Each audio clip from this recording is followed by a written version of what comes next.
Parce que pour les ambitions et les besoins de la croissance, tu dois déléguer davantage, faire des investissements importants et quelque part, ta marge d'erreur, elle est quand même bien plus réduite. Bienvenue sur Vision, le podcast qui parle business, entrepreneuriat, mindset et développement. Je suis Pauline Sarda, entrepreneur depuis 2018. Mon objectif est de te faire comprendre qu'à partir du moment où tu prends tes responsabilités, tout est possible. Mais c'est seulement si tu te mets en action, et justement, c'est ma spécialité. Alors si tu veux construire et développer ton business tout en restant focus sur l'essentiel, tu es au bon endroit. Save the date pour un rendez-vous par semaine, seul au micro ou accompagné d'un ou plusieurs invités. On démarre maintenant avec l'épisode du jour. Gros disclaimer avant de démarrer cet épisode, mon objectif n'est pas d'étaler des chiffres ni de me faire mousser. Si tu me suis depuis un moment, je pense que tu le sais, mais si c'est tout récent, je préfère le préciser.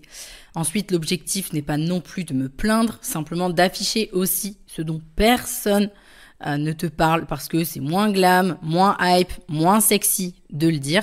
Ensuite, c'est pas arrivé du jour au lendemain, c'est progressif, ça prend du temps, mais c'est possible.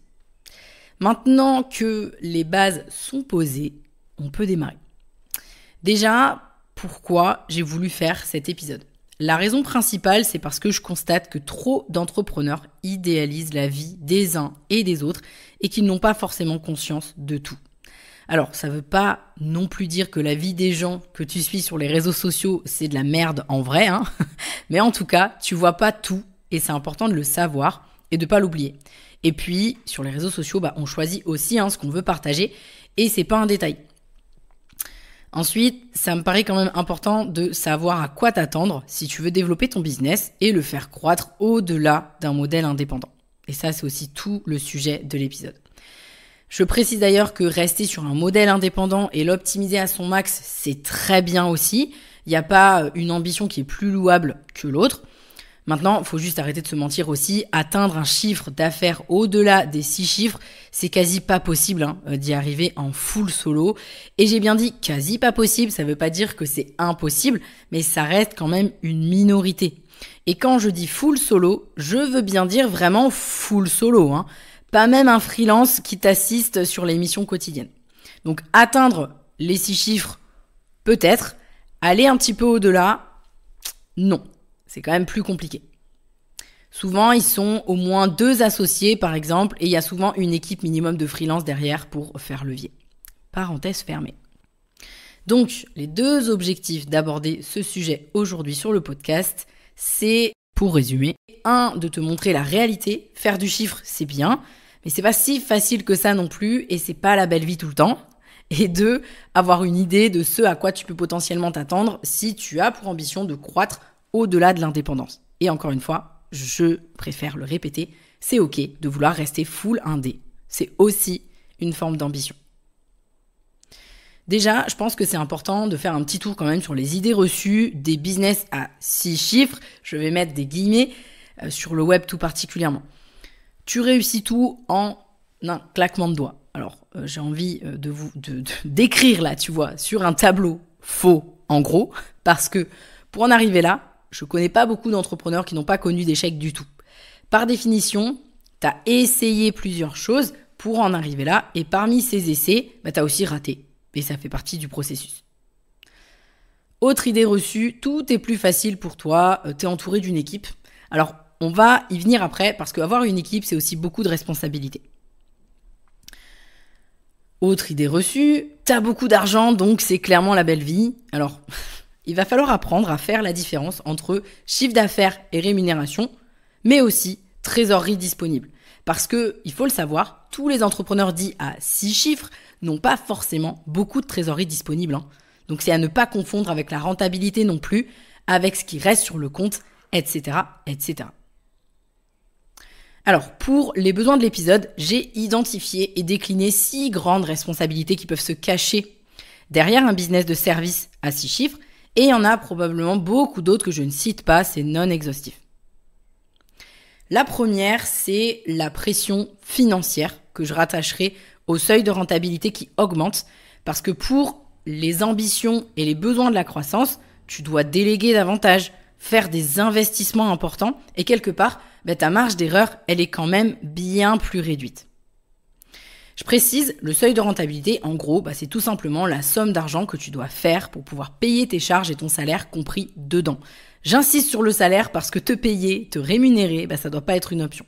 Et si jamais tu veux aller plus loin sur le sujet, je te renvoie à l'épisode 3 table ronde que j'ai fait avec LMK Training si ça t'intéresse. Donc, exemple, pour que tu puisses bien comprendre, il y a 1 an, tu n'avais que toi à payer. Et puis, il y a 6 mois, tu avais toi et 2 autres freelances et des outils à payer.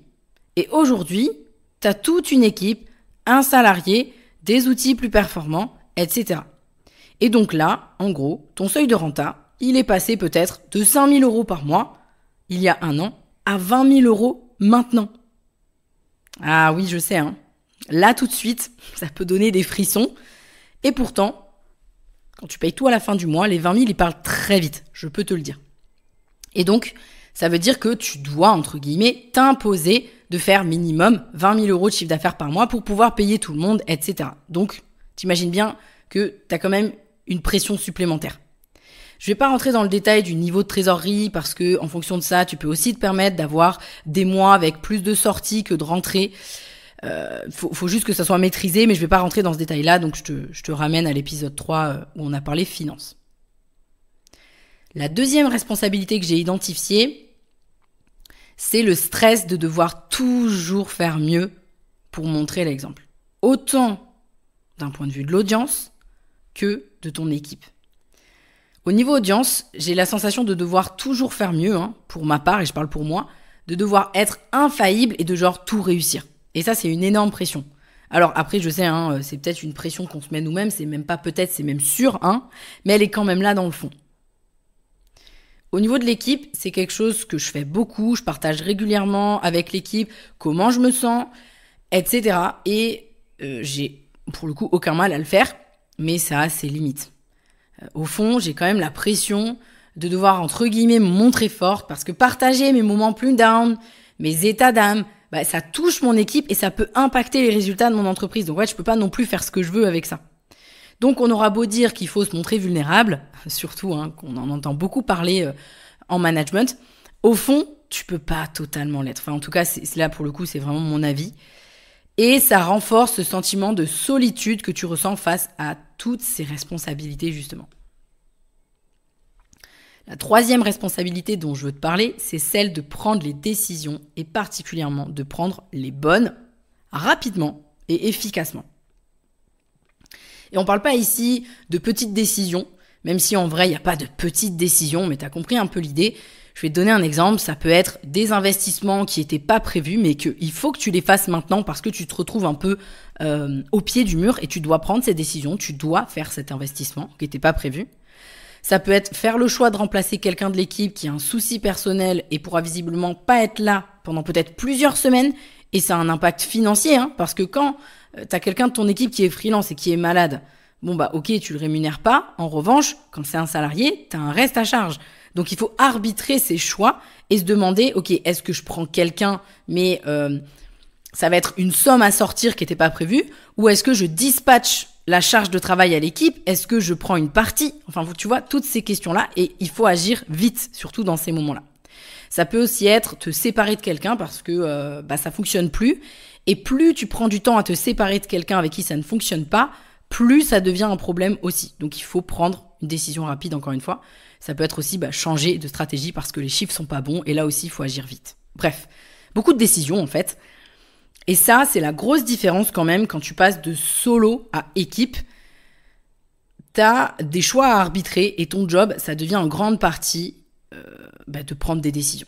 Alors je dis pas que t'as pas de décision à prendre quand t'es indé, je suis passé par là, j'ai été indé, j'avais des décisions à prendre, mais les décisions sont quand même différentes. Bien sûr, tu peux partager, brainstormer avec ton équipe si tu veux un avis extérieur, mais c'est quand même toi qui portes toutes les responsabilités, donc le choix, il t'incombe en réalité. La quatrième responsabilité, c'est d'avoir le mauvais rôle et de l'accepter. Savoir dire non, refuser des congés peut-être parce que c'est pas possible, et assumer ses choix même quand ils sont impopulaires.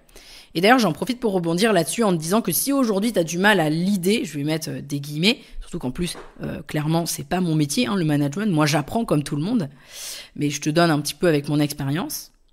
Même si tu as une petite équipe, même si tu as une petite équipe, mais moi j'ai une petite équipe, faut se détendre aussi. Mais voilà, plus on a de personnes et plus, la partie managériale et leader, l'idée, elle devient un peu plus complexe. Donc même si tu as juste une personne avec toi, à partir du moment où tu as des relations de travail, de collaboration, et que tu n'arrives pas à t'imposer, à dire non, ce genre de choses, je te recommande le livre « Avoir le courage de ne pas être aimé ». Tu le trouveras assez rapidement en le recherchant sur Internet.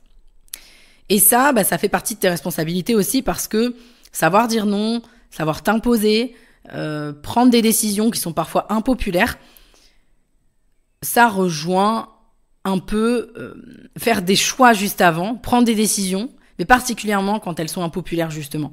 Sauf que c'est ton rôle aussi quand tu es chef d'entreprise de faire tout ça. Parce que tu as aussi une entreprise à faire tourner et des arbitrages à faire. Et je peux te le dire par expérience, quand tu veux juste être gentil, tu rends service à personne et encore moins à ton équipe, même si ça paraît genre contre-intuitif de dire ça. Et honnêtement, moi aujourd'hui, j'ai beaucoup de mal à trouver un juste milieu entre posture de chef d'entreprise, prise de décision, transparence, humain, parce que clairement, quand je refuse un jour de congé, faut pas croire ça, genre ça me fait pas plaisir quoi. Ça me fait pas plaisir. Je le fais parce que c'est pour l'intérêt de l'équipe, c'est pour tout le monde, etc. Et parce qu'il y a des raisons. Mais je le fais pas parce que ça me fait plaisir. Je sais pas, voilà. Mais c'est quand même, je dois le faire quoi, entre guillemets. La 5e responsabilité, c'est que c'est toi le chef de bord. Donc tu auras beau mettre toute la structuration, tous les process que tu veux, c'est toi qui es en première ligne. Alors, bien sûr, la structuration et les process vont grandement participer à responsabiliser les gens avec qui tu travailles, mais faut t'attendre à tout moment, quelque part, à absorber la charge de travail, parfois qui n'était pas prévue, ou pendant des moments de rush, pour éviter d'épuiser ton équipe et de le prendre sur soi, en fait. Je côtoie beaucoup d'entrepreneurs et peu importe le niveau et le step business, même bien plus élevé que le mien, au moment où j'enregistre cet épisode, cette responsabilité, elle bouge quand même pas beaucoup. Elle évolue, elle s'optimise, mais elle est là. C'est toi le capitaine à bord du bateau, malgré toute la bonne volonté que tu vas mettre dans la structuration.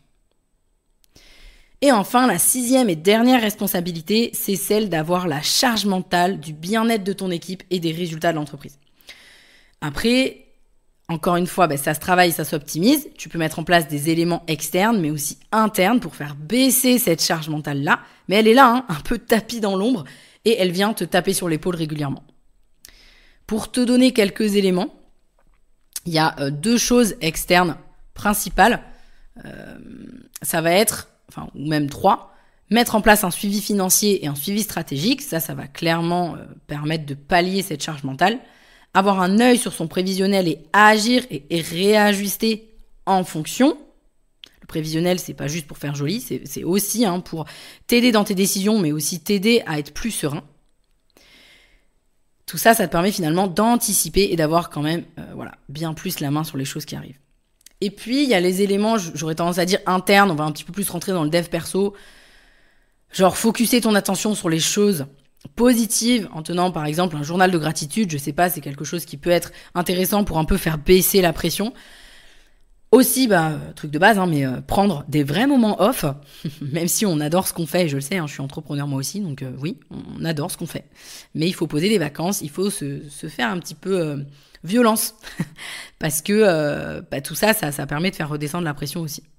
Mais tout le paradoxe de l'entrepreneur finalement, c'est que pour pouvoir faire tout ça plus sereinement, il faut mettre en place des systèmes. Et mettre en place des systèmes, ça se fait au fur et à mesure, donc il faut dealer avec ça. Maintenant que j'ai dit tout ça, ça me semble important de préciser que cette liste ne doit pas te dégoûter d'entreprendre plus, ne doit pas contribuer à voir tes ambitions à la baisse. Par exemple, tu vois, j'étais persuadée de ne pas vouloir d'équipe il y a 3 ans de ça. Et au final, j'y suis allée et il y a de très très bons côtés, comme de moins bons. Mais il faut être juste OK avec ça. En fait, finalement, tant que tu n'y as pas goûté, en vrai, tu peux pas savoir si c'est fait pour toi ou non. Et je pense que ça, c'est valable pour pas mal de choses. Donc, ce serait dommage de passer à côté, finalement, si c'est quelque chose qui te fait envie de faire croître ton activité, que tu as un message à faire passer et que tu as besoin de l'étendre. Selon moi, certes, faire croître son business, c'est une question de choix, mais c'est aussi en fait ta vision qui va en décider finalement. C'est ce que tu veux faire de ta vie qui va déterminer si développer davantage ton business, c'est ce que tu as envie.